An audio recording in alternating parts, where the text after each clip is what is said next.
Perfect. So I think that at this time we are recording. My apologies for not having my camera on. It's not that I'm hiding from you. We had some software updates, and unfortunately in my office now the camera doesn't work. I was going to join from a laptop, but I didn't get that up in time, and I think that now moving around doesn't really make sense. First and foremost, I wanted to thank you for joining this session, whether it is that you're here in live setting, which I really appreciate, or if you're joining our recording later on. Regardless, I really, really do appreciate you being here. I've also mentioned in the past that I do give extra credit for anyone who joins these sessions. So if you haven't yet seen extra credit, I normally put it to your discussion forum grades.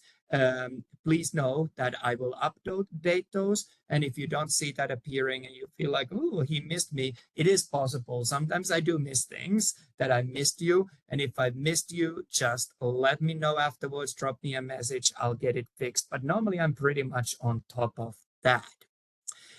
Like I've said in the past, these sessions can take many different shapes and forms. I want this to be useful for you and worthwhile for you. So if you have questions, if you have particular teams, if you have questions about assignments that you want me to clarify, I'm super happy to do that.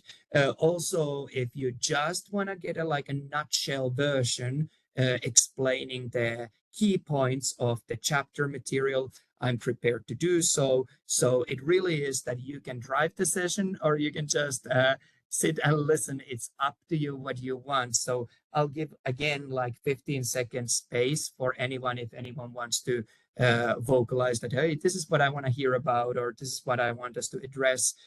Otherwise, I'm just going to start going through the key points of the chapter material.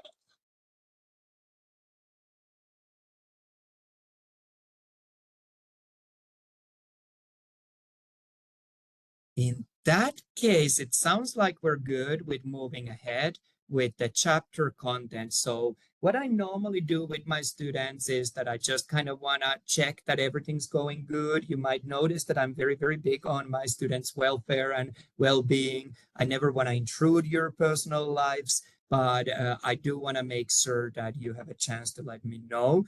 So if you could, I would appreciate it if you just let me know on a scale of 1 to 5, where 1 is that life is horrible and I'm barely surviving, and 5 is that you're living your best life.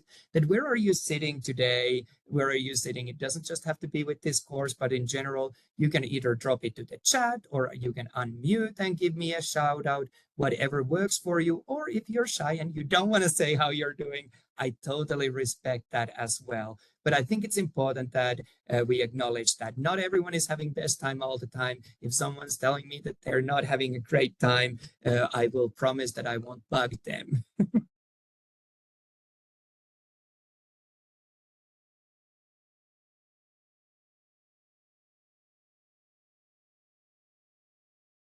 I love that. Solid 4. Solid 4 is a good place to be. I would expect that if someone's taking a summer class, they might not be living their best life, but they're living a solidly good life. So I really appreciate it.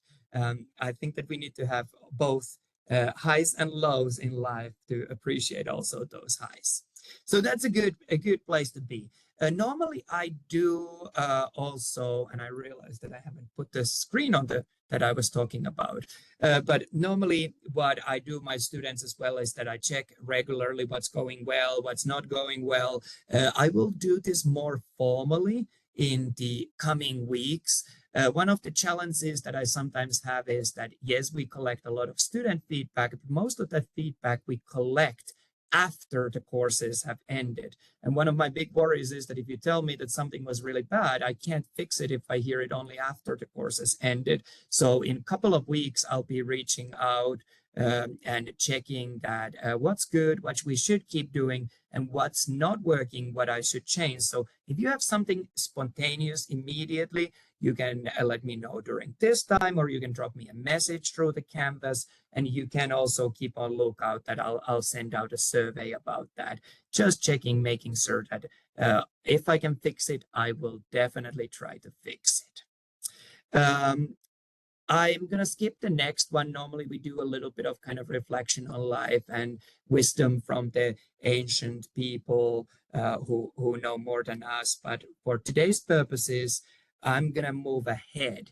Like I said, we do have these live online sessions on Wednesdays and Fridays is what I have scheduled them now.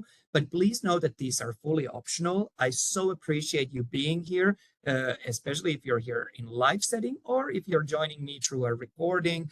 But know that don't change your life, don't change your plans to be here. But I will try to make it worthwhile for you to be here by giving extra credit. As you have seen, my style is to give multiple ways to earn those points. You don't have to do every assignment as long as you get enough in total points that you land to that final grade where you want to land. I offer another session also on Friday at 4 o'clock. The content of the both sessions is the same, so please do not feel that you have to join both. Obviously, if there's questions might differ if there's student questions, and I will always make a recording of both as well.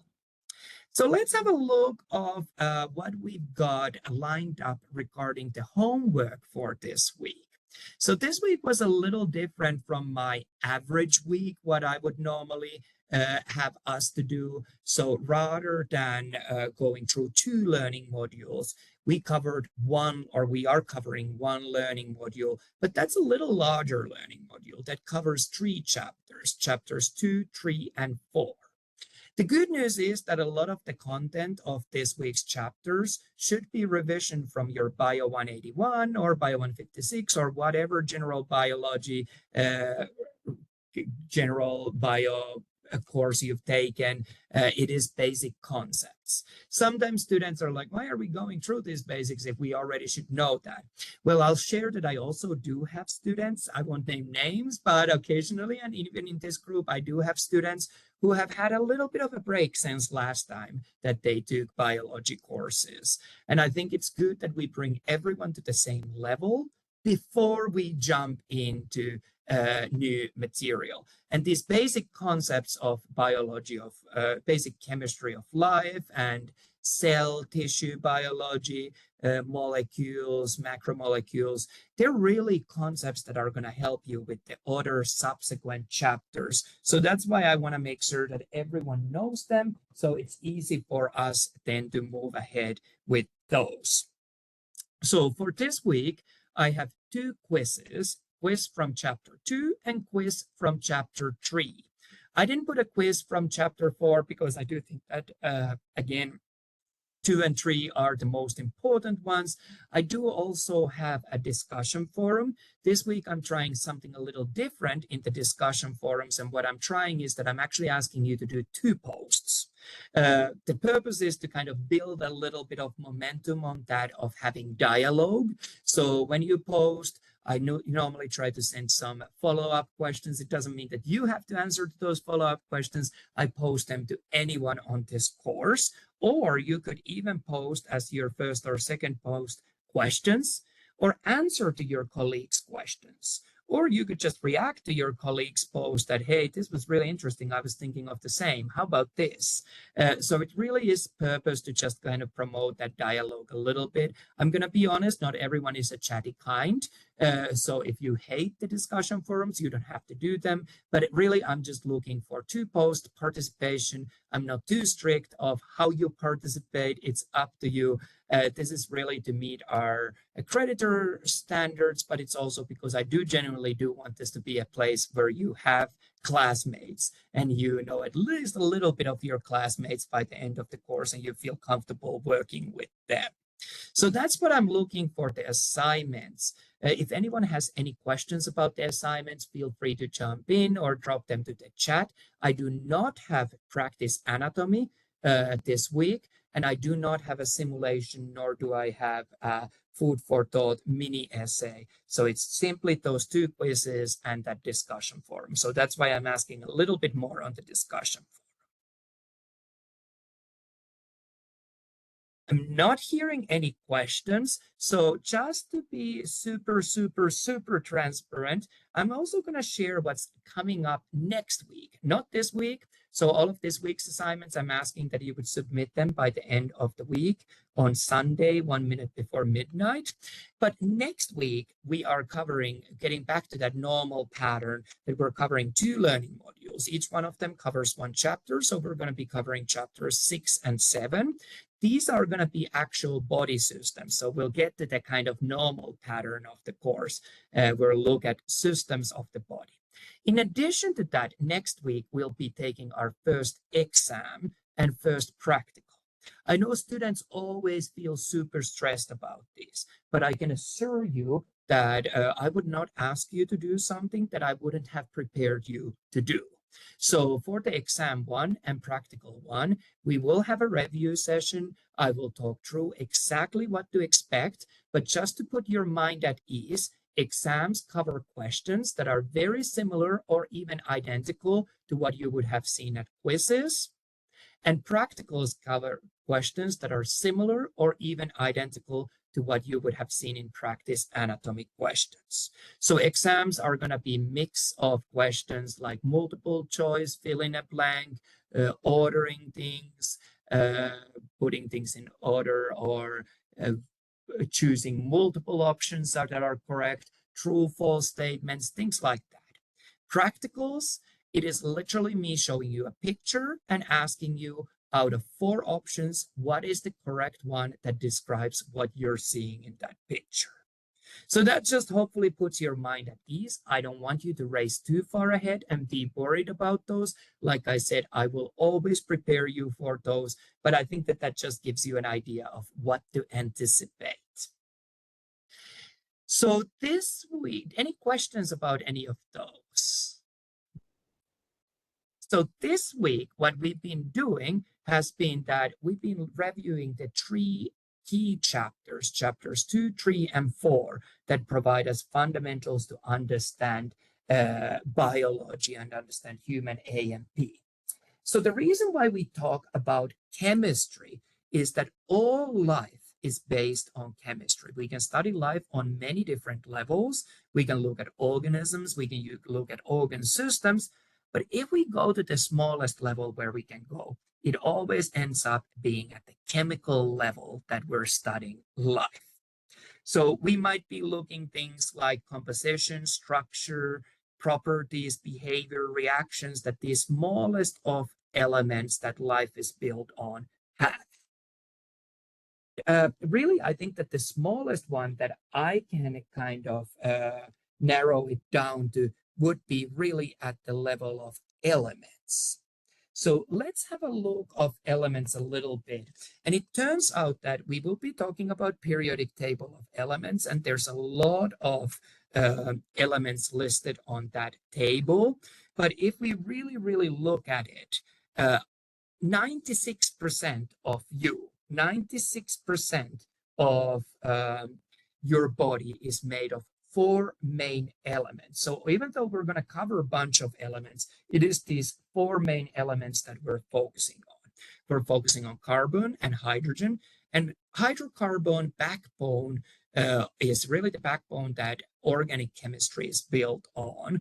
We also have great amounts of nitrogen and oxygen in living organisms, including humans. So even though we'll learn about other things, really carbon and hydrogen are the basis of all organic chemistry. I also wanted to define a couple of basic terms, basic concepts that are going to be helpful for us. So when we're talking about matter, we're talking about anything that has 2 characteristics, anything that has a mass and anything that takes up space in the universe. So the pen that if you were on a video, if my video camera worked, that you would see me holding would have a mass, so it weighs something, and it also takes up space, so it has a volume. And sometimes students are wondering what's the difference between mass and weight. So mass is the unit that we use more often in science. It's kind of more objective because weight is what's conditional or dependent on the gravity where we're measuring the mass of an object. So we would have this pen, and this pen would have the same mass no matter on what planet it was on, However, if we would weigh this pen on Earth and then weigh this pen on, let's say, Moon, they would have different weights, even though it's the same pen. So because of the gravity makes a difference there. But that's to pretty much add to the level that you need to know. I always tell my students that they are matter and they matter to me because they have mass and they take up space. Also, another thing that we see when we talk about matter, matter can take many different forms. So the example that I have used there on the picture at the bottom is that if we think of water, for example, water molecules, water can take solid form as ice, liquid form that we're many familiar with, and also vapor form. Water does not take a fourth form, but certain other elements do take a fourth form, which is a plasma form as well. So I'll just leave it to that level. You don't need to worry about it too much. Next thing that I wanted to talk really quickly is elements. So elements are pure substances. So if we go to a lab and we try to separate different kinds of materials that we're dealing with, the smallest level that we could separate them with basic chemical means would be to elements. Some elements can be broken apart into smaller scale, and we'll talk about that in a second. But most elements are as small as we can go in with basic tools, basic resources that we have in a lab setting. So really, the periodic table of elements has grown as our knowledge of the science has increased over the time, and periodic table of elements lists all the elements. The purpose why it was actually created was so you wouldn't have to memorize different elements. Funnily enough, some science teachers are ambitious and want their students to learn at least parts of the periodic table of elements. That would not be me. And I think it's kind of counterintuitive since it was developed so you wouldn't have to memorize elements. Periodic table of elements is very smart because it actually organizes all of these elements in an order that simply by looking at their location on this presentation, we can already acquire some information about how these elements are going to behave. What are they going to do? What their properties are, how reactive they are, and so on and so on. There was 32 elements in our periodic table of elements, but then we have added 26 further one with the later revisions. So like I said, in periodic table of elements, not only are we listing the elements, we're also listing some properties about them that helps with basic chemistry and basic predictions in chemistry as well. I also wanted to talk about a term called atom. So atom is the smallest unit of matter that's still classified as an element.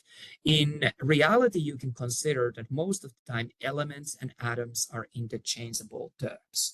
All naturally occurring materials would fall within these categories. There is slighter, finer nuances, but for our purposes, you can consider that they're very, very similar concepts. Now, if we look at a single atom, you have seen probably before these representations of what an atom looks like. So atom can actually be broken down into further elements or further parts that atoms are made of. So atoms have electrons. These electrons circle the nucleus, the center of an atom.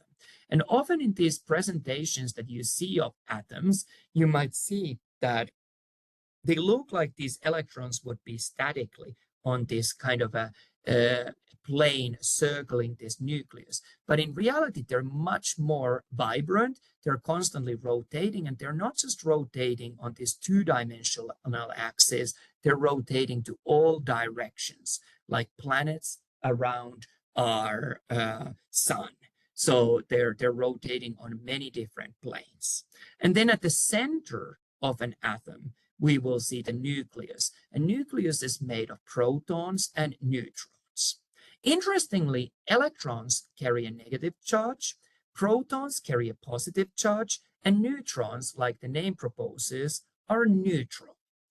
Typically, in stable elements, stable atoms, we would have the same number of electrons as we have protons, so that those positive and negative charges would even out eventually.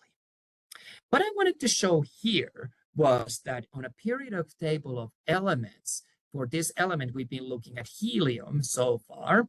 Not only would you see the symbol for helium, it's often an abbreviation, couple of letters that describe that material. Sometimes these abbreviations come from English, sometimes from Latin, sometimes from other languages. So the letters might not always match or make sense, but once you learn those, they will make sense. So you have the element listed.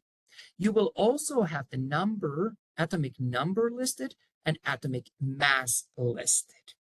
So let's unbundle first that atom's mass.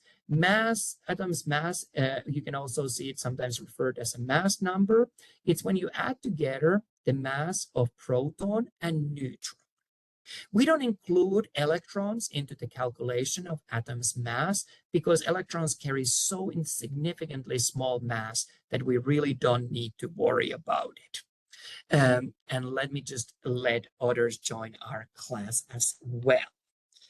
Just give me a second. I'll jot down just everyone's names who have been present so I can give those extra credits for you having been here. And again, my apologies that I don't have a camera on. Unfortunately, on my work computer, it wouldn't work today. So we'll make work with what we've got. Other thing I think I have just some that I wanted to talk about was about isotopes. Isotopes are variations of the same element, but we might have in the same element different number of neutrons present. The number of protons would remain the same, but even though it is the same element, they might vary in terms of how many neutrons we have present. And you might wonder that why does this matter? Why do I care about that? Well, why we care about that is really when it comes to radioisotopes. Radioisotopes are radioactive forms of an element, and sometimes these can be problematic or can come with kind of a little bit of a dark history. We have used, for example, the radioisotopes in warfare. That would be something that causes significant concerns for us. Similarly, disasters with nuclear power plants like Chernobyl, where we have radioactive material released, and that then causes changes in the nature, people, animals around who are exposed to that. Those would be some of the more sad examples of radioisotopes and why we need to be aware of those. But there's a lot of positive, beneficial uses where we use radioisotopes. The picture that I'm showing on the screen is where we have used radioisotopes as tracer in medical imaging. So we can do that, and we use that mainly to show up where there is an increased amount of blood flow. So for example, on these brain scans, you see that certain parts of the brain are receiving a little bit more blood. That tells that those parts of the brain are active. And based on that, when we do imaging of the patient, we can figure out, for example, what parts of the brain are associated with what type of activities. Or if there's an injury, that what parts of the brain are not receiving that sufficient blood flow. We also use radioisotopes in my previous jobs for determining the age of various materials and objects as well. So we can do something called carbon dating, where we can tell how old that material or that object is by simply looking at the decay of radioisotopes on those. Next thing that I wanted to do was to return back to the periodic table of elements.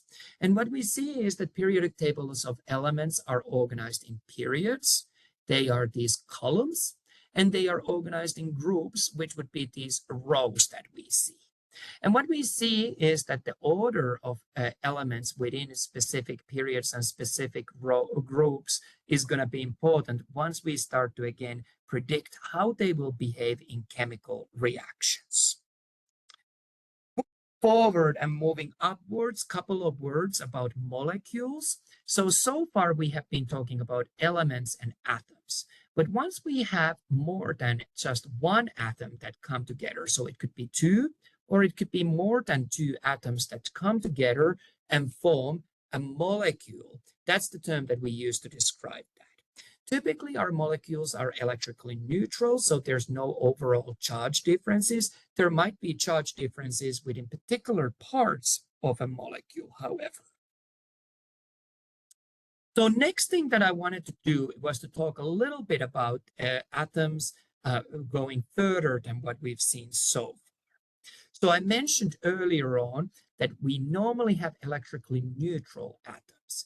In electrically neutral atoms, we have the same number of electrons as we have number of protons. That's because electrons carry negative charge and protons carry positive charge. If we have same number of pluses as we have minuses, we end up with electrically neutral atom. This will be something that will become important in a second. I also wanted to show that the diagrams that we often show you about atoms are misleading in a sense that we don't always draw out all of the electrons that we have. Typically, we tend to draw out the outermost electrons that we have.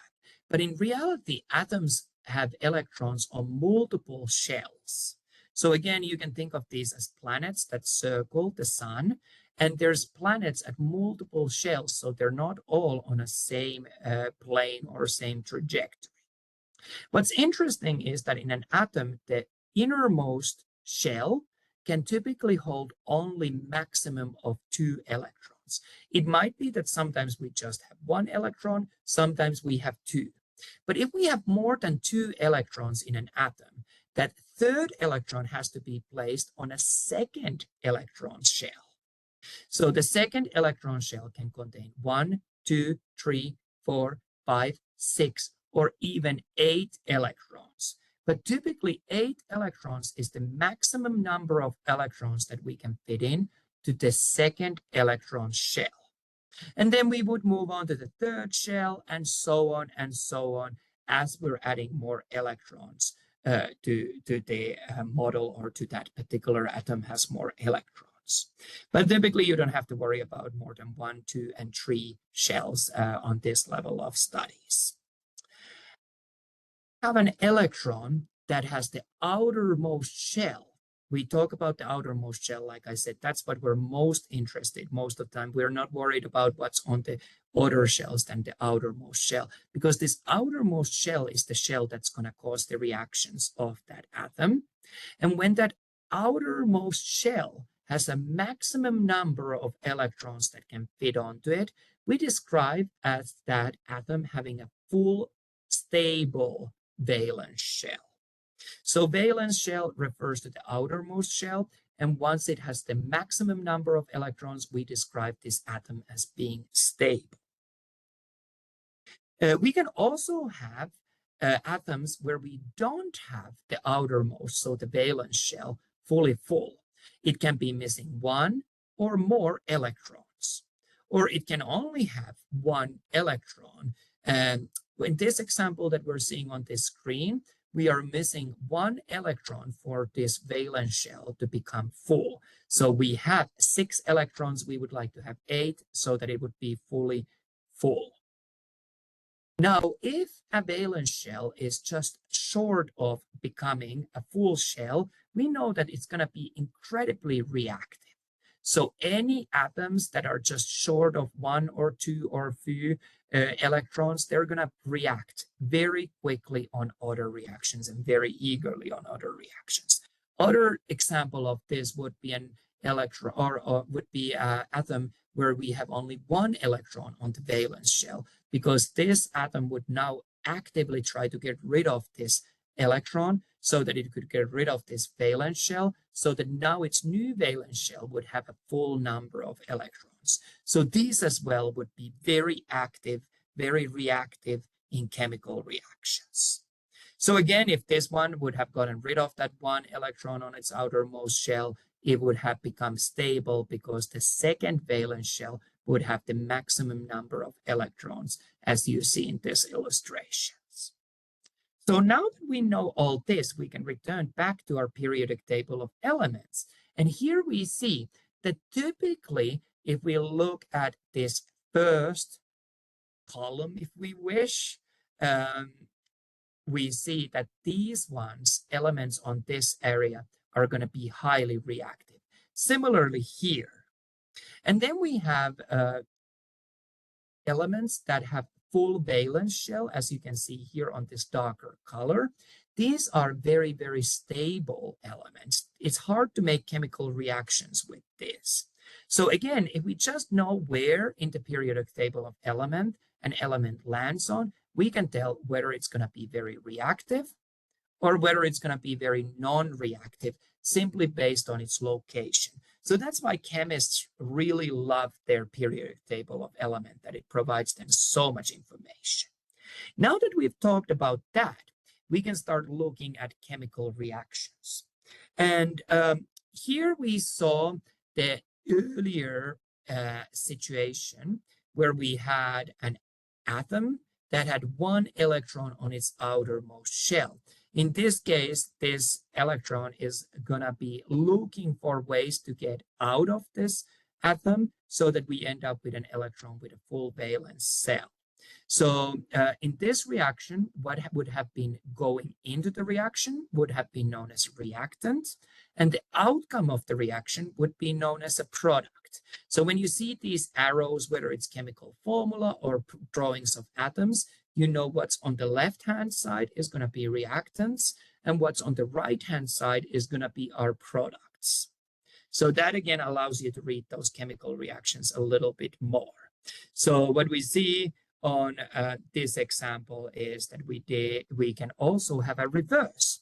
We can have an atom that has, in this case, on the second shell, 7 electrons. So it's really actively looking to find one more electron so it can become stable, so gain one extra electron. And again, what's on the left-hand side in this reaction would be reactants, and what's on the right-hand side, where the arrow is pointing, would be our products. So those are important terms for us to be familiar with when we're looking at chemical reactions. Now let's look at chemical reactions in a little bit of a different way. Here we see 3 different elements. We see an oxygen as a reactant, and we see 2 hydrogen atoms. So when we have 1 oxygen and 2 hydrogen atoms, they typically tend to reorganize themselves, or we can reorganize them so that they become a water molecule. In water molecule, all of these 3 atoms are joined together, they share electrons, and they form one unit on its own. So since we had 2 hydrogens, it's going to be H2, and we had 1 oxygen, it's going to be O. So water is made of 2 hydrogens and 1 oxygen to make water molecule. Let's look at a different kind of a reaction. Here our reactant is hydrogen peroxide. You might have dealt with hydrogen peroxide before in your life, whether you've been bleaching your hair or whether you've been cleaning cuts with hydrogen peroxide. You know, if you leave hydrogen peroxide in a container that's open on a table for a long period of time, it will convert into water and oxygen. So we can break apart this reactant, this hydrogen peroxide molecule, into 2 water molecules and 1 oxygen molecule. This particular reaction that we're seeing here would be a irreversible reaction. It moves only to this one direction and one direction only. So we can only break hydrogen peroxide apart into water and oxygen. Putting water and oxygen together to form hydrogen peroxide is not something that would generally happen. That would require other approaches to that. So this is an irreversible reaction because it proceeds to one direction only. What we see here on this slide is a reversible reaction. This reaction can go either way, and it can go either way multiple times. So if we take a bicarbonate and hydrogen, we can make carbonic acid. But we can also break carbonic acid apart into bicarbonate and hydrogen. So this reaction can go back and forth based on what we need multiple times. So it's a reversible reaction. So like I said, we can do it the other way around. However, when we're reading these reactions again, we want to know what we're starting with and what we're ending up with to tell which one is a product, which one is a reactant. Form very complex pathways. So for example, bicarbonate and hydrogen could be converted into carbonic acid, which then could be converted into carbon dioxide and water. So that's the kind of basic crash course to the chemistry, to the level that I would like you to be familiar and comfortable with. I'm not trying to train you to be chemists, but I do want to make sure that I give you basic foundation so you can ace any chemistry that comes up in your A&P classes, not only in BIO201, but also in BIO202. Now, so far we have been talking about molecules. And we've been talking about elements, and we've been talking about how elements can join together to form molecules. Now I want to have a look of how different elements can come together, because there's multiple ways. And we're going to start by first talking about covalent bonds. What we see in covalent bonds is that we have multiple atoms that come together, and they come together to form that situation where they have that full valence shell. And how they accomplish this valence shell is that they share some of the electrons between two atoms. So that's how they join together and become a molecule, that they're sharing electrons. I guess this picture about bunnies is trying to show that sharing is caring. So in covalent bonds, electrons are shared between atoms, and because of that, they form a molecule. So what we see here is a good example of covalent bond. We have two hydrogens, one oxygen. Because these hydrogens would want to have that full valence shell, the easiest way for them to do so is by getting another electron. Each one of them wants to get another electron. Here, this oxygen instead has 6 electrons on its outermost valence shell, and it would want to have 2 more electrons to get that full valence shell. So it's looking ways to get 2 electrons. Well, neither hydrogen or oxygen is going to fully give away or receive that electron. What they instead do is that they share their electrons, so that part of the time hydrogen has full valence shell, and part of the time oxygen has full valence shell. And that's all they need to do. They need to be happy part of the time. Now, when you have a chemical formula where you see a letter that's connected to another letter with a line, that line tells us that here we're sharing 2 electrons. So whenever it's 2 electrons that are being shared, you'll see in chemical shorthand that being represented by a line. So that's what the single line means, that this pair shares electrons, or pair of electrons is being shared. Sometimes we might also see chemical formulas where we have 2 lines between elements. Here, 2 oxygen atoms are actually sharing 2 pairs of electrons. So 4 electrons in total are being shared. So you see 2 lines representing those 2 pairs of electrons that are being shared. The other thing that I really wanted to talk about, that not always is the sharing of electrons equal. So it doesn't always mean that they're spending the same amount, these electrons, between different ones.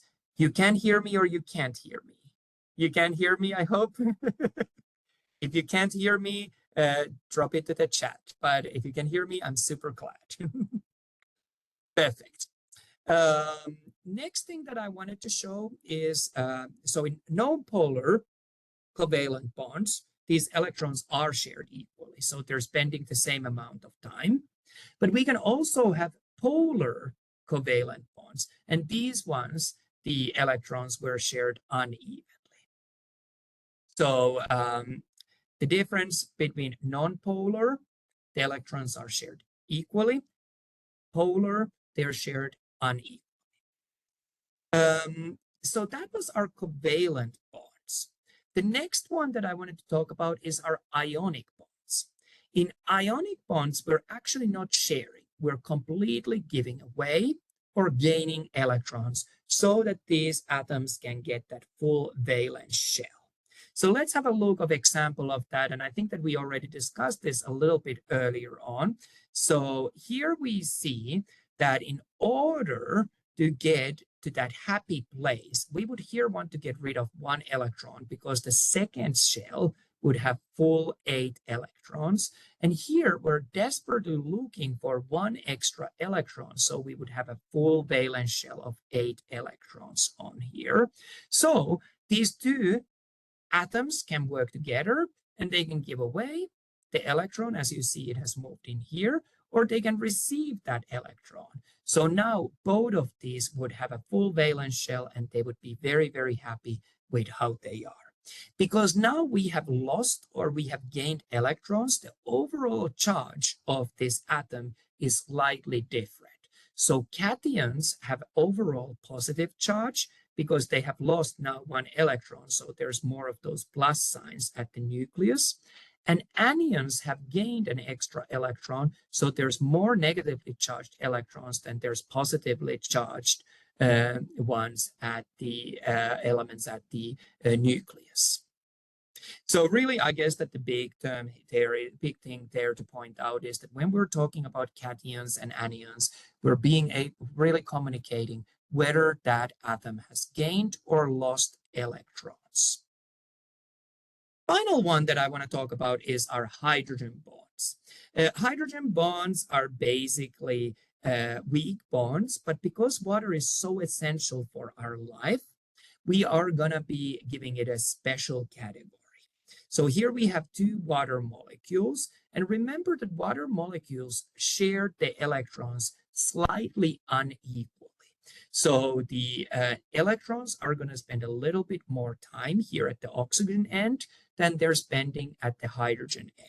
So the overall charge of the oxygen end, because the electrons are spending more time here, is slightly negative. And the overall charge of hydrogen, because electrons are spending slightly less time here, is slightly positive. So for this reason, this overall molecule has slight negative charge at oxygen end and slight positive charge at hydrogen ends. Well, you might ask, why do I care about this? Well, let's simplify our diagram like this. So we see the negative charges at this end, positive charges at this end. And not only are we looking just as a single water molecule, but once we have a bunch of water molecules next to each other, they start to form bonds between each other.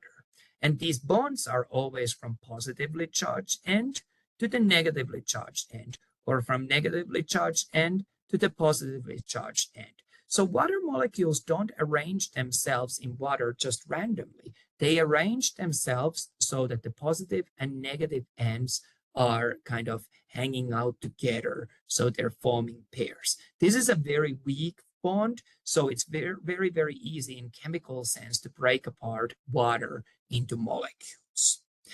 This bond also allows us to have one of our first properties of water that we're going to discuss. And this first property of water that I wanted to discuss is the fact that water works as a great solvent. So many things can dissolve in water. And this is going to be fundamental for us when we look at the chemistry of life, when we're trying to understand what's happening in life at this level. So many things can be dissolved in water, and we often use water in chemical reactions to dissolve things. So that was the first thing that I wanted to highlight there when it comes to the water and properties of water. But I want to continue discussing why water is so essential for life. We're going to see two terms, two important concepts. The first of these is what's known as cohesion. Cohesion refers to the fact that water molecules are attracted to other water molecules. And we just saw an example of that a moment ago when we discussed how these water molecules arrange themselves. But not only are water molecules attracted to each other, not only is that chemically interesting, but why it's interesting that we can see physical manifestation of that. You can take a water and fill it even higher than the rim of the water. And still that water won't run out of the glass unless you go totally crazy.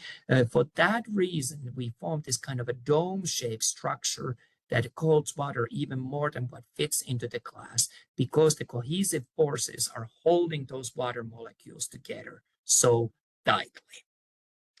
Well, that's not the only property of water. Water also has adhesive properties. Adhesive properties mean that water molecules also have a tendency to attach other surfaces. And by this, I mean other polar surfaces. We see examples of this, for example, as water droplets attaching to the plants, spider webs, other things as a morning mist. But if you take a very thin glass rod and stick it into a jar of water, you'll actually see that the water level in that glass rod climbs up. And that is because these water molecules are attracted to the edges of that straw in that water. That is a capillary action phenomena. And we see that many plants actually use this to move water up to high elevation. We think of some of the trees to great number of elevation, many meters, even against gravity. So it's these very, very thin pathways inside the plant that enable us to do that. Similarly, adhesive forces, you would see that in a jar of water, often there's this kind of an edge that's slightly hanging to the edges of that jar. That's because of those adhesive forces. They're trying to cling to that polar charged walls of that container. Let's talk a little bit about surface tension as another property of water. Surface tension is basically a consequence of cohesion. Because these water molecules hold on to each other so tightly, it's really hard to break these cohesive forces. And many bugs actually use this to walk on the surface of the water. So their weight is lesser than what's needed to break the surface tension of the water. So they can just walk on the surface of the water. If you've ever gone and jumped into the water at the water park or place like that, you would have seen that how you hit the water and surface of the water would matter. If you've done a belly flop, you might have seen that the surface of water feels very, very hard. So that's an example that you faced the cohesive forces of the water, and breaking that cohesive forces was hard. So that's why if we're doing like jumping into water in a water park, normally what we tell to the people that if you're going to do the jump in there, do that jump in so that you go in a way that you break the surface tension of water first. So it might be that your hands go in first or your feet go in first. And once you've broken this surface tension, then rest of the body follows. And it doesn't feel as hard to hit against that water. I will give another example. Sometimes in emergency situations on aviation, we might need to do an emergency landing. And in certain instances, we do opt to land on water because water provides a hard surface to land against until the surface tension has been broken. So that could be another example of that. I think that water landing planes are a good example. We're able to use that surface tension of water in the water landings on those. I also wanted to talk about the fact that water is great at binding heat and releasing heat over time. So we all might have noticed that most forms of life love to live close to big bodies of water, whether it's at coastal areas of lakes or oceans or so on. So let's draw a small graph. Here we have time on the x-axis, and on the y-axis, we have temperature. I'm going to use Celsius because that's what we use in science universally. And let's have a look what might happen throughout a day. During the morning, we have a temperature, and as the day goes on, the sun shines more and environment gets warmer and warmer and warmer. And then comes the evening, temperatures start to drop, and comes night, and temperatures go even lower and lower and lower. Then we approach the morning again and temperatures start to rise. Now, this is what we would normally see. But if you live next to a big body of water, say you live on a coastal area, this climbing of the temperature during the day might not be as steep because the water is binding some of that heat to it. And then during the day, when it gets colder, water is slowly releasing some of that heat. So it might not get as low temperatures either. So many plants, many animals, many forms of life, for this reason, prefer to live close to big bodies of water, that these temperature fluctuations are lesser. That's why here in Arizona, where it's typically very, very dry, it really gets hot during the day and it gets cold during the night because we don't have that water to bind to that heat and release it slowly over time. We can see another way of seeing that the heat being bound by water is important for us. If we think of blood in your body, blood is a great way of moving temperature from one body part to another.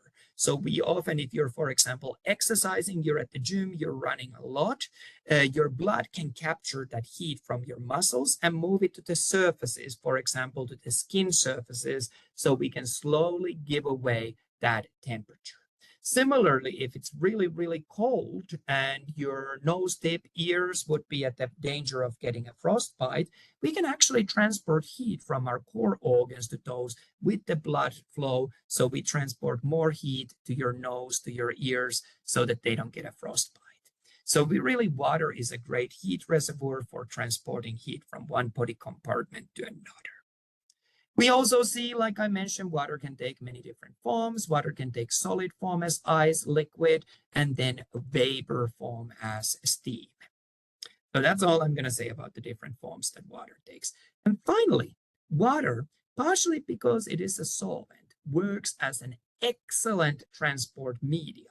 We can move many materials with the water. For example, plants move nutrients from the soil with the water. Here you see examples of liquids that have food coloring in them. And if you put plants into those jars of liquids with different colored food color, the color of the plant will eventually change because water transports that food color into those leaves of the plant. Similarly, in your body, blood is being used to transport things around your body like oxygen, CO2 away from the tissues, nutrients to the tissues, and waste products away from tissues. Even hormones travel in your blood because water, blood being mainly made of water, is a great transport media. So those were our properties of water. What I next wanted to talk about is a couple of basic terms that we'll run into when we look at cells. So we have certain substances that are known to be hydrophilic. If you're philic, you're attracted to it. So these substances are attracted to water. And we have certain substances that are hydrophobic. So if you have a phobia of something, you try to avoid it. So hydrophobic substances avoid water. So for example, oil and water, you would see that oil is very hydrophobic. It tries to avoid water. Hydrophilic materials, they really like to be in contact with the water. Well, this brings us again to think of the water and the polarity of the water molecule as an explanation of this. And this is how we actually see that our plasma membranes, so the outer walls of the cell, are arranged. We're going to talk about phospholipids in a bit. Phospholipids are these individual units that have a head part that's hydrophilic. It wants to be in contact with water, and tail parts that are hydrophobic. So they try to be away from the water. And that's how phospholipid bilayer spontaneously arranges. If you're not fully familiar with this concept yet, don't worry, we'll revisit that in a second. We also see that about those different forms that water can take, that water could be solid ice or it could be liquid.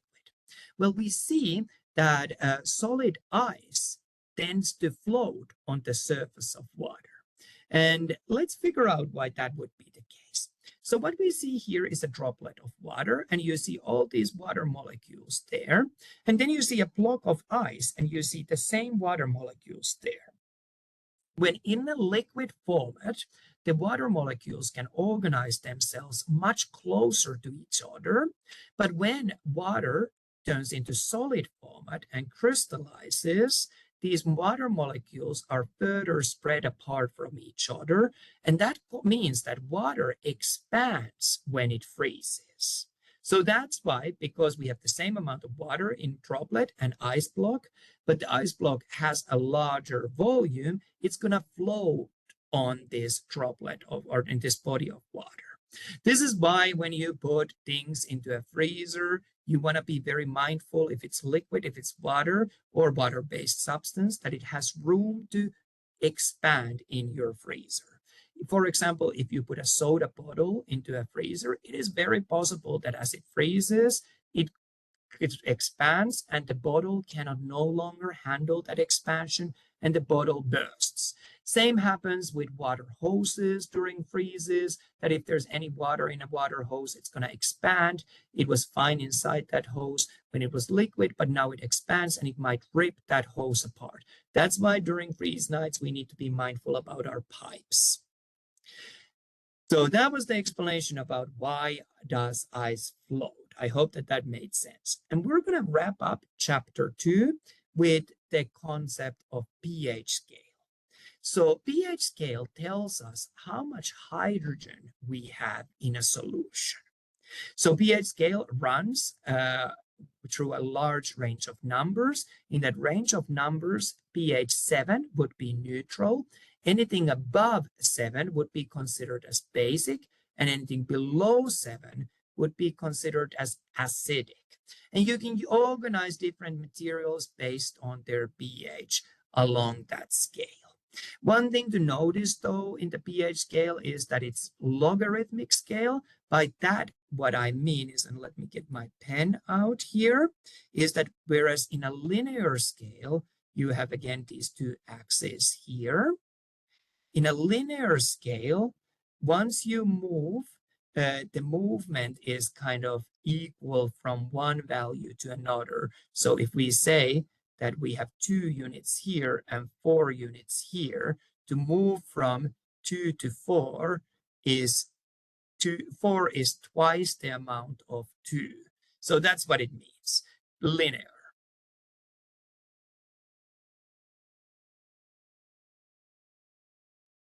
However, in logarithmic scale, and remember pH scale was logarithmic scale, the scale actually is kind of a skewed scale. Not skewed, but it's curved. And here we see that 2 and 4 are very different values. You can't say that pH 4 is twice that of pH 2. That's not how it works. So it's a logarithmic scale. So don't worry about that if that feels like overwhelming, as long as you know that pH scale measures the concentration of hydrogen in a solution. You're doing good.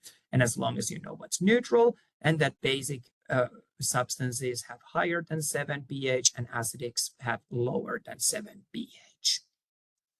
So we do have buffers in our body as well.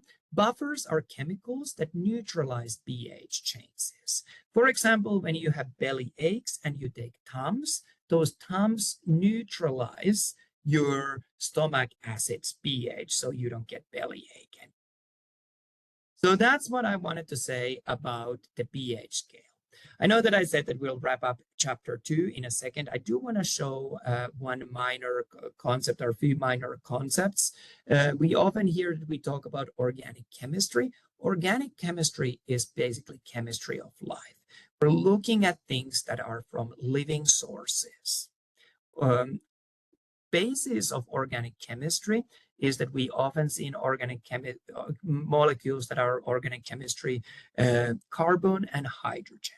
So we talk about hydrocarbon backbone of organic chemistry. And here we see different kinds of molecules. You see the C's and you see the H's, carbons and hydrogens in all of these molecules. What's interesting about these molecules is that they have the same number of carbon atoms. Many of them have same number of hydrogen, not in all. But so even though their chemical formula would be very similar, their molecule looks very different. So these are now known as isomers of the same molecule. So they can take different arrangement, different forms, but their chemical composition is the same. And I wanted to wrap up the chapter 2 by pointing out that we do also have functional groups on the molecules, especially when we talk about organic chemistry. We often look for these functional groups. These functional groups are repeated in different molecules. They have certain chemical properties, and I've given a couple of handouts in your Canvas course that you can refer to as you try to understand what these functional groups are and what are special characteristics of those functional groups. So that was our chapter 2, the basic chemistry that you need to know to ace your AMP1 and AMP2. Now, if anyone doesn't have like burning questions, I'm just going to move ahead in the interest of time and briefly visit chapter 3. So chapter 3 was all about returning to this concept of molecules. Remember, molecules were when we had two or more atoms that came together. And these atoms were held together by chemical bonds, so that overall charge of this molecule typically is neutral. And there's really 4 main groups of molecules that I want to talk about, and these are known as our macromolecules. So these are our carbohydrates, our carbs, our lipids, so our fats, our proteins, and finally our nucleic acids. These are what most of the chemistry that you need to know are made of. And these are also the main macromolecules that we can, the 3 first ones, get from our diet. So let's discuss each of these a little bit, but before we do so, I want to introduce a couple of basic terminology concepts so that we can do a good job. When we talk about monomers, we talk about a single unit of a molecule. Here we see sugar monomer, sugar molecule. I think it's a glucose one that we see here drawn. We can also have multiple monomers joining together. So many units of glucose in this example, they chemically join together. And because there's multiple, they're known as polymers. So let's have a look how we can move from monomers to polymers or from polymers to monomers. So what we see here is a dehydration synthesis. In dehydration synthesis, individual monomers join together. So that's the synthesis part. They join together to form a larger molecule. The dehydration part of the name refers that as these individual monomers join together, they release water. So we have to get rid of chemically of some of the components that produce water so that these monomers can join together to form polymers. So we are synthesizing larger molecules, and as a result, water is being produced. This reaction can work also the other direction. We can do something known as hydrolysis. In hydrolysis, we have a large polymer, and we add water into this large polymer, and that breaks the polymer apart into individual monomers. So breaking apart large polymer into individual monomers with the help of adding water to the reaction is what we're seeing here. So that's known as hydro, referring to the water part, and lysis, referring to the part that we're breaking apart. And actually, we see dehydration synthesis and hydrolysis often being these reversible reactions where we can go back and forth. So for example, I can take a glass of water and put sugar into there, and the sugar will dissolve. However, if I take that same mixture of sugar water and let the water evaporate out of that, the sugar will crystallize. So we can see that these reactions go both ways. Another important concept from chapter 3 was a concept of enzyme. When we talk about enzymes, we're talking about chemistry where we're seeing that these enzymes are items that assist in chemical reactions. How they assist in chemical reactions can take many different shapes and forms. It could be that they assist in chemical reaction by making the chemical reaction faster, but enzymes can also assist in chemical reactions by making these chemical reactions easier. What I mean by easier is that we can bring down, for example, the activation threshold needed for chemical reaction by adding an enzyme to that chemical reaction. Or it might be that they make the reaction better by making the reaction more efficient. So we use more completely all of the elements that go into that reaction. So that's one example. So you might be wondering what an enzyme would look like and I have an illustration of that. So here we have this yellow part is an enzyme, and then the green part is some sort of a material that we're dealing with this enzyme. So in this reaction, this material is two blocks, and it would get broken into two separate blocks. That's the chemical reaction that we want to do. And this would happen even on its own. But by adding an enzyme to the mix, this reaction happens somehow better. So the matter that we're dealing with the enzyme, it has to bind to the active side of an enzyme. And while it binds to the active side of an enzyme, the enzyme might change its shape. Then once the reaction is over, the item that we've been dealing with leaves the enzyme, and enzyme returns back to its original shape, and we've accomplished that reaction. Interesting thing is that we can use enzymes time and time again. We can use them many, many, many times. They just work time and time again. Some of the enzymes do indeed make chemical reactions faster. These are known as catalysts. Catalysts speed up chemical reactions. Not all enzymes are catalysts. They can be other kinds of enzymes as well. But some of the enzymes were catalysts. So catalysts were a special group of enzymes that speed up chemical reactions. Now let's have a look of these macromolecules that I talked about. And let's start with carbohydrates. So when I ask my students what carbohydrates are in dietary sense, they always tell me all the good stuff like bread, potatoes, rice, pasta, corn. And that is very true. They're all carbs. But there's also other types of carbs, green vegetables, green stuff, lettuce, tomatoes, carrots, fruits. Those are all good examples of carbs as well in dietary sense.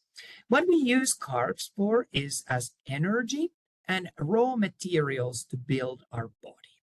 Sometimes my students ask me that why do I like eating carbs? Not me, but why do we as humans like eating carbs so much?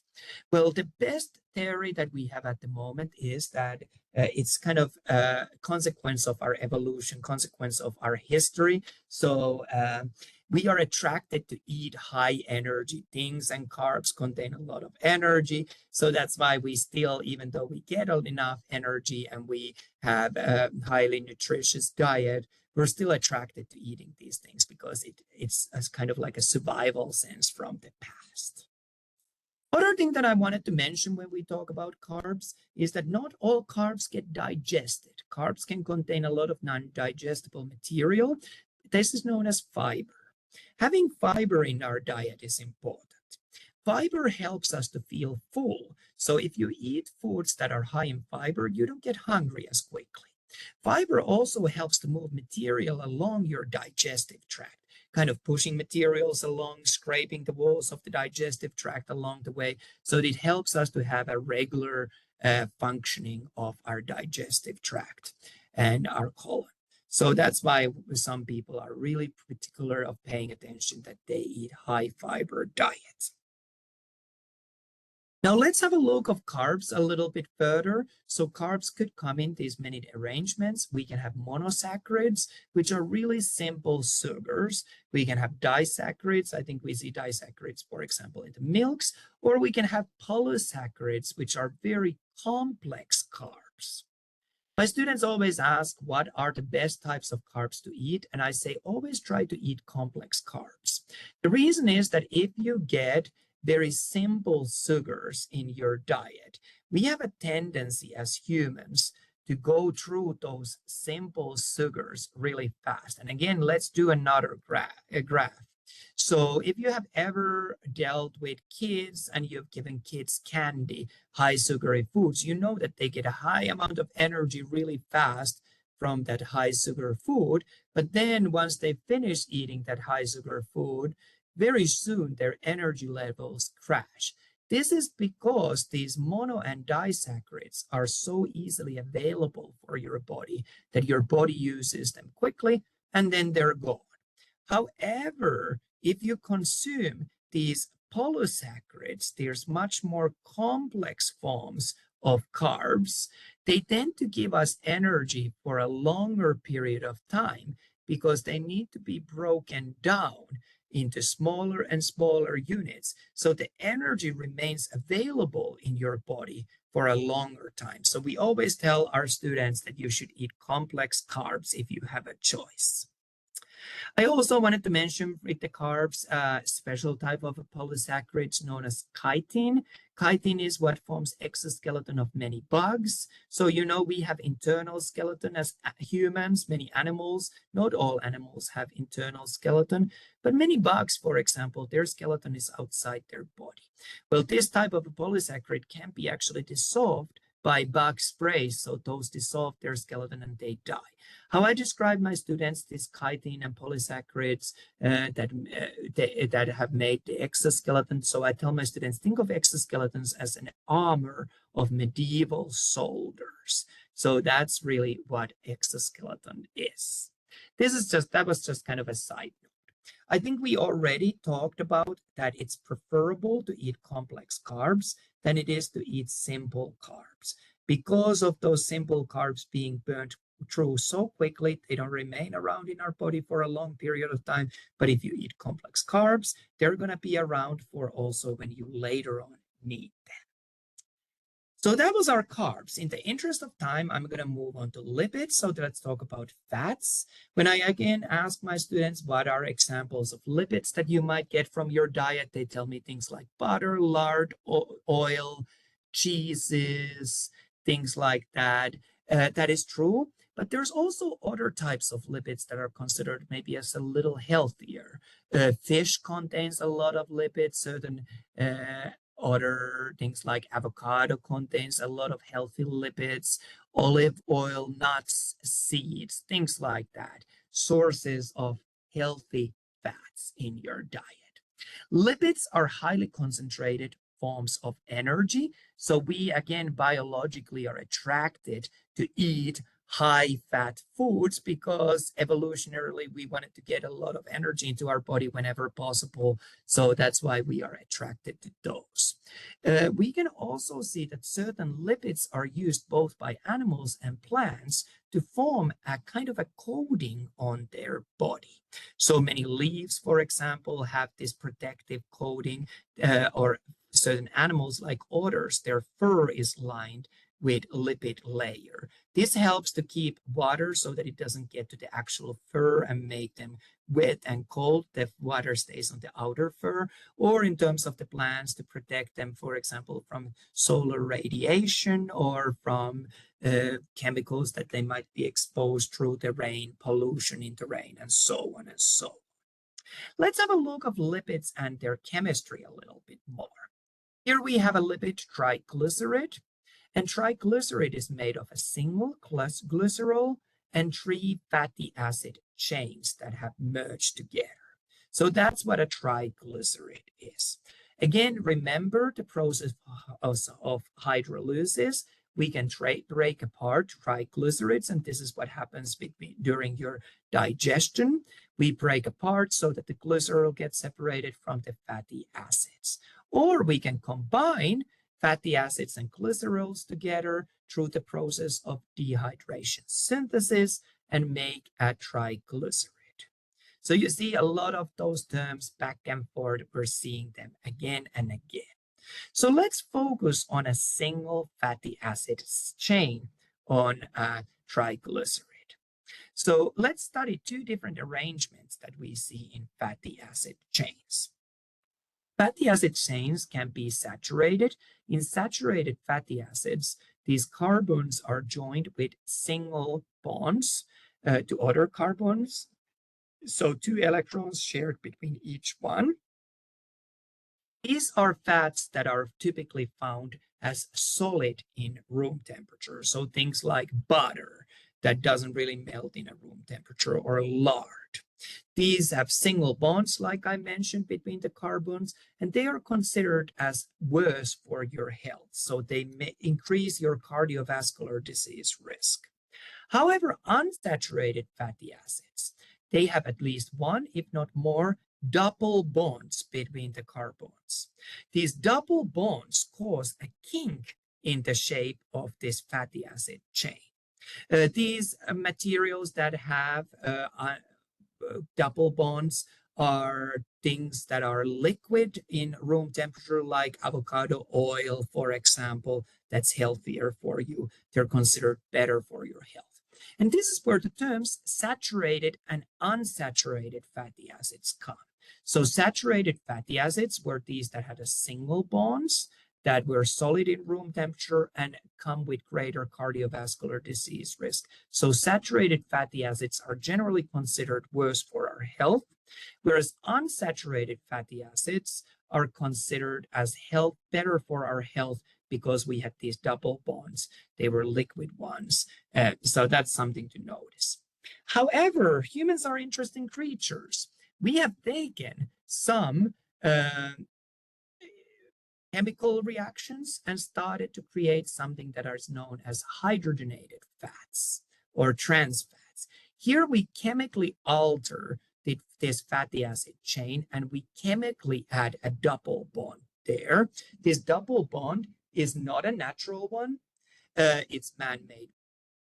We have knowledge that these hydrogenated fats, these trans fats, are not actually really good for our body because they increase our risk of having bad cholesterol. Cholesterol blocks our blood vessels, so that's not ideal. If you're hearing background noise, that's some fighter jets. My office is by airport, so they're doing some training. So hopefully we can hear over those. If it's loud, I'm happy to repeat anything that I mentioned earlier on. Little bit about how do we produce trans fats or hydrogenated fats. Here's a whole diagram of the steps that go into those, and I'll let you study those independently if you're interested.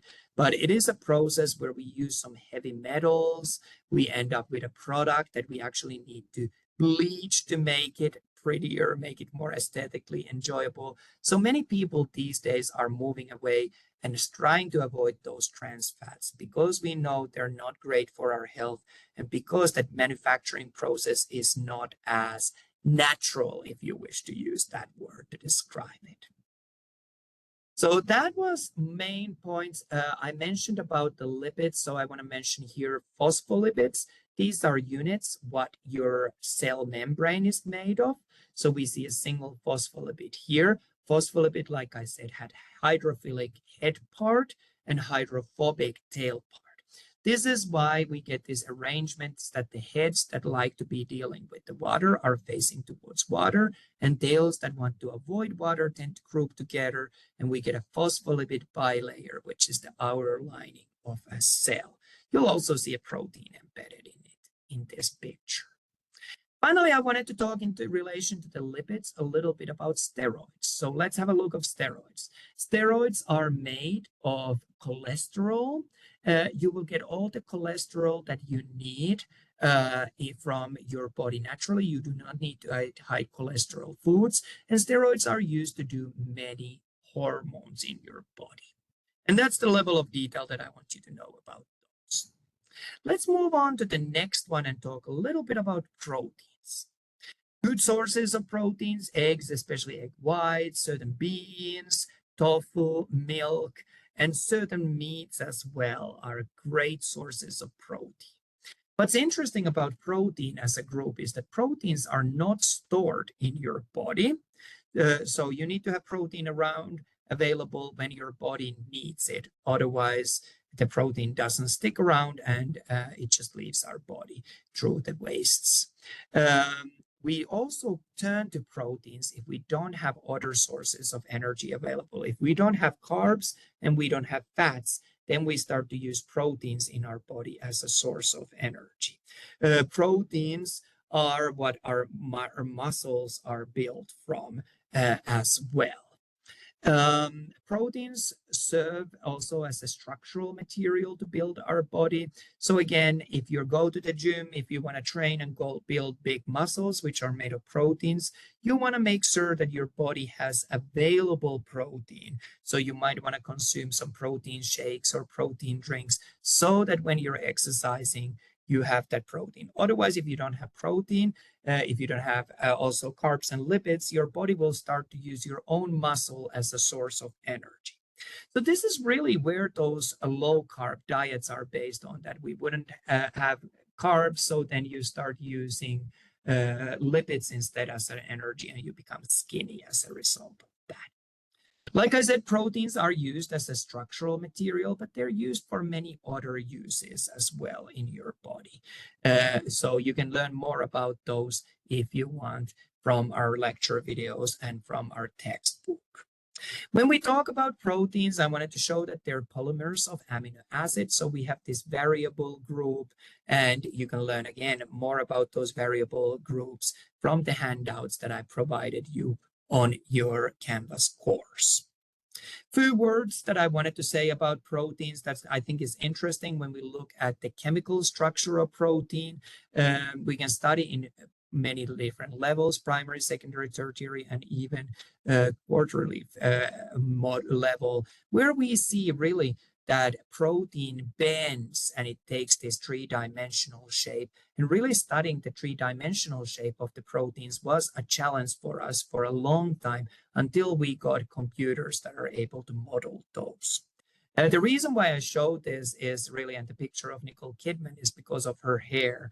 She has naturally straight hair, but back in 90s when she was like the biggest movie star ever, she went and she got a perm. And what happens in perm is that hair is protein.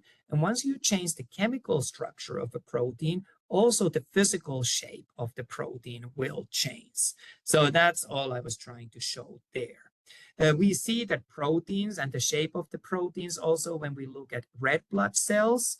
In red blood cells, the shape of the red blood cell is important. Normally, they look like these biconcave discs, but on patients who have sickle cell anemia, they appear sickled, kind of crescent moon shaped, because the chemistry is different, and now protein takes kind of an unhealthy shape in these red blood cells, and that's obviously not ideal. I think I already mentioned this order of carbs, lipids, and proteins. This is the order in which your body tries to use these as sources of energy. So really, carbs are what our body first uses, then fats, then proteins. So if you want to kind of lose weight, lose fat tissue, some people do believe in no carb diets. Finally, a couple of words before we wrap up chapter 3 regarding nucleic acids. Nucleic acids refer to our DNA and RNA. So let's talk about DNA. DNA is what stores our genetic information in the nucleus of every single cell that we have. And RNA is kind of what we use to make a copy of the DNA and make instructions so that we can build them proteins based on those instructions. If we look at the structure of the DNA on a chemical level, this is a single nucleotide. There would be multiple of those. We have our phosphate, we have our sugar, and then we have a variable group. And this variable group can be adenine, guanine, cytosine, or thymine in DNA. In RNA, instead of thymine, we have uracil. And I'll leave that to that level. I think that that's enough about DNA, enough about macromolecules. And if it's okay with you, I'll move to the very last chapter. We'll finish it kind of a little bit quicker. Let's talk about chapter 4. And on chapter 4, we looked at cells. You remember earlier on, we studied atoms. And we could see that atoms could be broken down into different elements, electrons, neutrons, and protons. Atoms could make molecules when you had two or more atoms coming together. But we're focusing now on the level of cells. Last week, we did speak about tissues, how multiple cells make up a tissue. But here, we're simply focusing on cells. cells are considered as a fundamental basic unit of life. So cells are the simplest form of self-sustaining forms of life. Typically, cells are very, very small. So to study cells, we use either light microscopes or electron microscopes. And I mentioned those in our last week's live online session, so you can refer to those. We can see a lot of things about cells with electron microscope. We can see their shape, we can see their nucleus.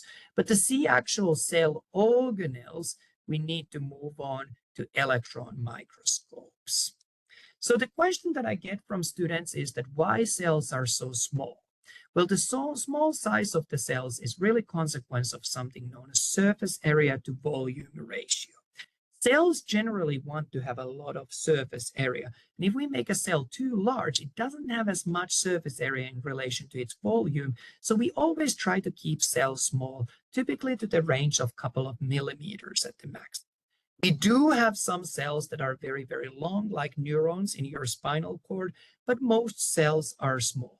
We can also increase the surface area of the cell by having membrane folds or microvilli, so those bends on the surface of the cell.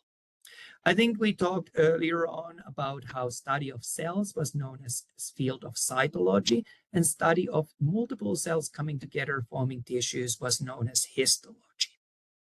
So let's then talk about cells and cell organelles. One of the discussion prompts that I gave on the discussion forum was to ask that, well, how did these all cell organelles end up early in the evolution inside the cell? Well, cells initially were just a blob and the nucleus, but by accident, some other organelles ended up inside the cell. They formed a symbiotic relationship with the rest of the cell and ended up staying in there. And that's how we got our modern day cells. I also wanted to talk about two main classifications of cells. We talk about prokaryotic and eukaryotic cells. Prokaryotic cells are much more numerous in the life. Most of the cells in the world where we live in are actually prokaryotes. These were first to evolve in the history of evolution. They're far smaller in their size and they're much more simpler as well. Interestingly, they just have the cell and they have free DNA floating there, maybe some ribosomes, but no cell membrane bound nucleus or no cell organelles. Eukaryotes instead came about later in the evolution of life. They're physically far larger and they have very specific compartments that are enclosed by membranes, including the DNA being housed inside the nucleus.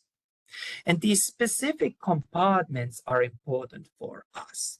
So not only we have a cell membrane that forms the outer wall of the cell, also the nucleus is surrounded by a membrane. And this membrane is known as a plasma membrane. Other name that you sometimes see being called is phospholipid bilayer. Phospholipid bilayer really describes the structure of the plasma membranes. We have phospholipids, and we have two layers of phospholipids. Remember, the heads and tails arranging spontaneously to form phospholipid bilayer.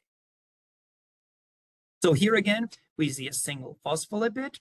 And if we look at a single phospholipid, we can identify two different parts there. We can identify the phosphate portion, the glycerol portion, and the fatty acid chains. So the fatty acid chains are the tails, and then we have the head part here. Moving onward again, here you see the phospholipid, the phosphate group, and the lipid fatty acid chains highlighted. And bilayer meant that two layers of those. That was the big thing there. You remember when we looked at a single phospholipid, it had the head, it had the tail portion. The head part was hydrophilic, it liked water. Tail part was hydrophobic, it avoided water. So that was the story why we have these cell membranes, cell walls. We will see in the cell walls also proteins often embedded in, and these proteins can serve many different purposes. They can be channels for materials to move across. They can actively move materials across as pumps, transporters. They can also be used to recognize things, to work as recognizers of hormones or other things, kind of like having to bind into those. They can work as enzymes or similar to enzymes. They can also join multiple cells together by cell junctions. Phospholipid bilayers are often described as being fluid mosaic. Let's unbundle what that term means. The mosaic means that they're made of many different components. So we have phospholipids, we have proteins, and the fluid means that they're constantly moving and changing. So these pictures of the cell membranes that you see are not very representative because these all would be constantly moving. It's a very much of a dynamic structure. Within the cell membranes, we see many different kinds of folds, microvilli, villi, and so on. This was to increase the surface area of the cell, as you can see on that picture. And here you see actually an actual electron microscope picture as well. The next thing of the cell that I wanted to talk about, not only we have the cell walls that we see here, the outer walls, you can see the double membrane. Inside of the cell is filled with this jelly-like material. All other parts of the cell except the cell nucleus are made of cytoplasm. This cytoplasm is mainly water. You will see some salts there. And what it really does, let's wait until the plane goes away. The cytoplasm does, it really fills the cell. It provides the space for the cell to do its cellular activities. This is also where the waste and metabolic, I hope that it's not as loud as to you as it is to me. The waste and metabolic activities take place, and it really helps us to keep the cell organelles that we'll be talking about also on their place. So that's our cytoplasm, the material inside the cell. In cells, we will also see nucleus. Nucleus is enclosed inside another cell membrane, and that's where we'll see the DNA. So that stores the genetic information inside the nucleus. We could talk more about the structure of the DNA, how it can take shape of a chromosome and all that good stuff. I have more detail about that on your lecture video. If you're interested, you can refer to that. On nucleus, on the outer surface of that, we also have little holes. These are nuclear pores for passage of RNA in and out of the nucleus. So really, DNA has to stay inside the nucleus. We make a copy of a section of the DNA that we're interested. That process is known as transcription. And then this RNA, the copy, can leave the nucleus.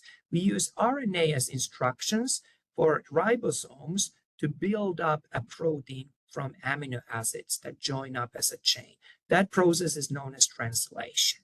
So how I explain this to my students is that think of going to a fancy library where you have special collections, where you have old books.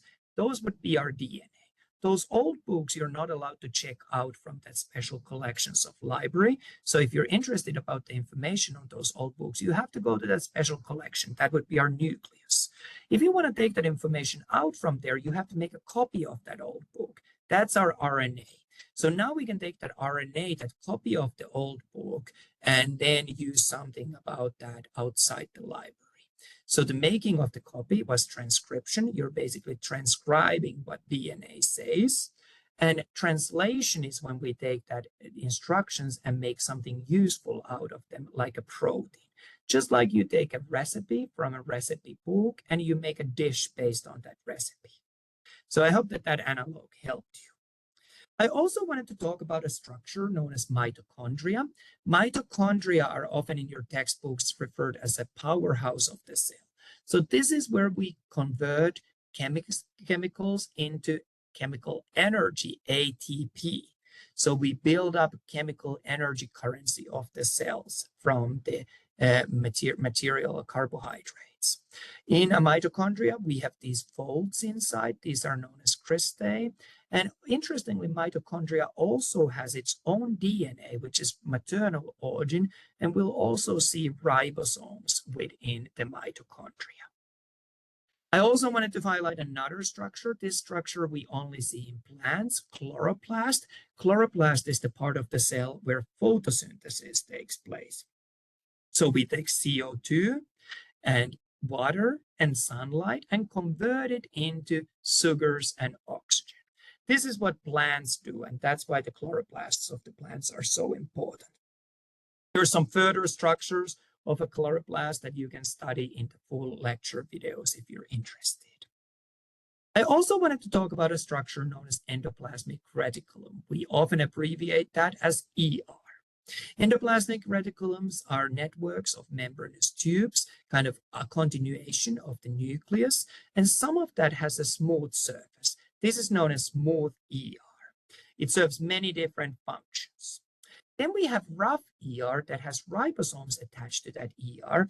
These are places where proteins are being produced by ribosomes. So that's their function. Let's talk also about Golgi apparatus. Golgi apparatus are kind of sacs of vesicles inside the cytoplasm. So what they do, I tell my students, think of them as a distribution centers of a trucking company. So they receive various different materials from the cell, they sort those materials and repackage them, and they send those materials out. So they're really doing what a distribution center of a trucking company would do. They're receiving, sorting, repacking, and sending out materials. Within a cell, we will also see various different kinds of pouches, if you wish. These could be vesicles, lysosomes, or vacuoles. These are used either to store materials or move materials from one part of the cell to another part. But you will see when you talk about cell division and the process of cell division, an important structure, centrioles. These are a pair of cylindrical tubes that we see near nucleolus. They help us with attaching the chromosomes once the cell is dividing and pulling them into different poles, so we can kind of split the cell so that the genetic material is split as well. So during cell division, they're important attachment points of the spindle that forms. Finally, in the cell, we will also see cytoskeleton. These are microscopic network of various different kinds of filaments and tubules that we find in the cytoplasm. I didn't draw all of them. They provide kind of a scaffolding for the cell, providing structure, but also pathways for the movements of the materials. So important in that sense. What we see here, we see an animal cell. We've been talking about animal cells, and we've also briefly touched upon on the plant cell. The big difference between animal cell and plant cells is that plant cells have chloroplasts, and they also have a cell wall that's made of cellulose that makes these cells far more rigid. That's why plant cells can stack up together and form really strong, high structures. Animal cells instead have kind of a softer wall. They're more like water balloons filled with water, so cytoplasm in this case. Finally, to kind of wrap up this slide, one more concept that I kind of wanted to talk about a little bit is the concept of cell junctions, and how in cell junctions, we have cells coming together, joining to other cells. This can be through these zipper-like proteins that connect them together, forming tight junctions.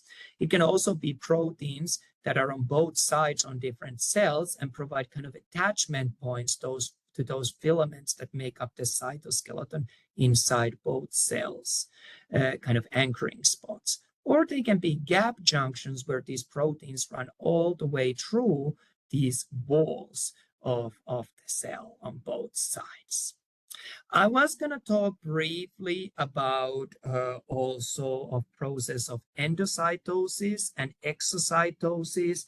So in endocytosis, cell consumes material, material comes inside the cell, whereas in exocytosis, cell ejects material from inside it.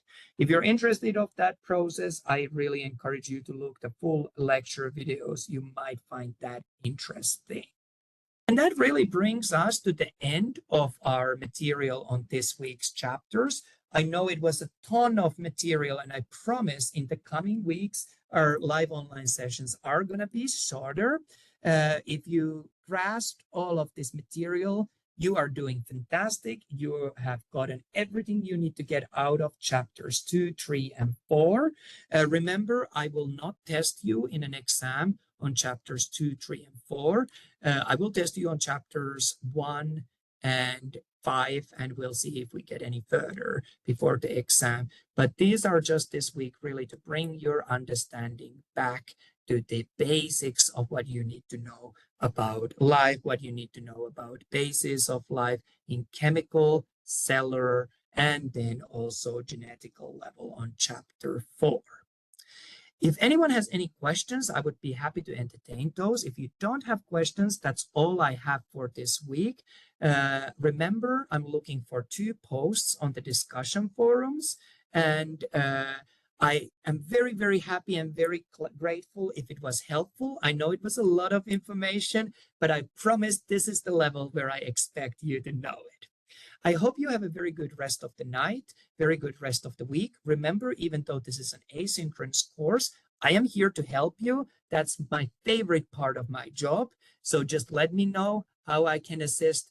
And that's it from me for tonight. I'll stick around if anyone has questions, but otherwise, thank you again for joining me. You can look forward to having extra credit points on your discussion forum points for having been here. Thank you again. Have a good night. Thank you.